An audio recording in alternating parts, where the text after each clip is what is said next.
Hello, my name is Ryan Ramirez. I'm the owner-operator of Servpro Cerritos and Hawaiian Gardens. Today we're going to talk about dehumidifiers and the importance that they play in the water damage restoration industry.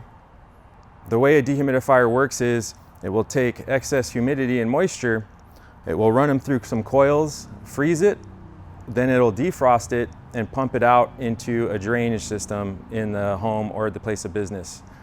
Dehumidifiers work best in an enclosed environment. We really want to try to control the environment that we're working in and trying to dry. Therefore, we will definitely need windows and doors and things like that closed in order to help this piece of equipment control the environment and really decrease the humidity to get the materials dry that we're looking for. On behalf of Servpro Cerritos and my entire staff, I thank you for watching this video. If you need any assistance in water damage, mold, fire, or anything in the restoration industry, please don't hesitate to call us.